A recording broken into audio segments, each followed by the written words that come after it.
Yo, what is up guys, it is Kobe, back here with another Black Ops 2 tips and tricks video, and in today's video we're going to be taking a look at the Claymore and the Bouncing Betty. Now, obviously you guys know what these things are, they've been around since Call of Duty 4 and 5, but with every new Call of Duty they tweak them a little bit, whether it's their trigger range, kill range, detonation time, and the way you can survive them. So in this video I'm going to be going over all of that stuff, showing you guys the differences between them, as well as some tips that you can use just to use them a little more effectively. Now to get started, the first thing we have to cover is the maximum trigger area for these explosives. Because they are both triggered by enemy motion, the max range at which the enemy player is detected is super important.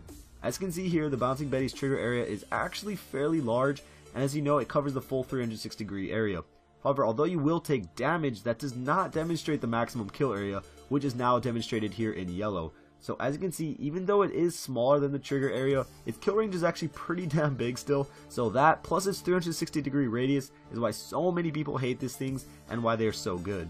But now let's take a look at the Claymore. So the Claymore is much more dependent on its actual placement and direction than the Bouncing Betty, and as I'm sure you guys know by now, it only has a trigger and a blast radius of about 40 degrees, which makes its effective area much smaller. Not only its total area, but both its trigger and its kill range is slightly shorter as well. So if you only looked at this, you would think the Betty is just far better than the Claymore, but there's a couple more things to look at to really decide its effectiveness. First, it's detonation time. The time between being triggered and actually detonating is incredibly important, and more times than not, that's what determines whether or not you get the kill. Now, the C4 detonates roughly 0.15 seconds after being triggered, whereas the Bouncing Betty takes around 0.21 seconds. Now, that may not seem like much of a difference, only 0.06 seconds, but trust me, it makes the world of difference. And I'm sure you guys noticed it as well while you were playing. It's almost impossible to react fast enough to avoid being killed by a Claymore.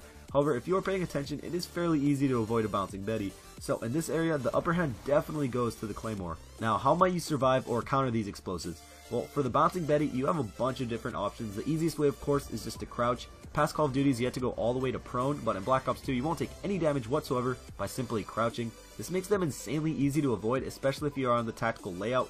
For the Claymore, however, changing your stance won't help you at all. Whether you're lying down, jumping, you will still receive the same amount of damage. There are also 3 perks that can help you survive both of these: Lightweight, Flak Jacket, and Engineer. With Lightweight, if you're rocking an SMG, a shotgun, a pistol, or just your combat knife, you can sprint directly over the Betty and survive. Although you do have to begin sprinting just right at the perfect time. For those who have seen my Flak Jacket video, you guys will know you can literally be sitting on top of either of these explosives and survive the blast if you have the Flak Jacket equipped. And lastly, besides just detecting them, Engineer delays the detonation by like 6 times for both the Betty and the Claymore as well, so you shouldn't have any problem there. So finally, let's take a look at how to effectively use each one of these.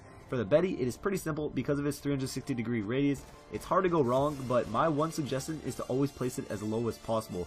I always see people, placing them on the stairs, but the best thing to do is place them at the bottom, so even if they do crouch, they will be up high enough on the stairs so you will get the kill. For the Claymore, it's just all about angles. It's not like the Betty where you just throw it and hope somebody walks by.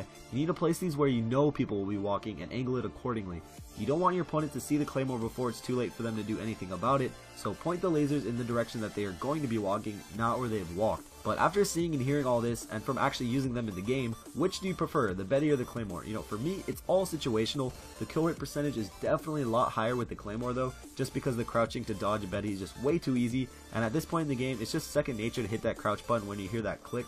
Whereas with the Claymore, there really isn't much you can do, but that's just what I think. Leave your own answer down below. But anyways guys, that's it for the video. I hope you guys enjoyed. It took me quite a bit of time to make this, so if you could support it with a like and a favorite, I'd really appreciate it.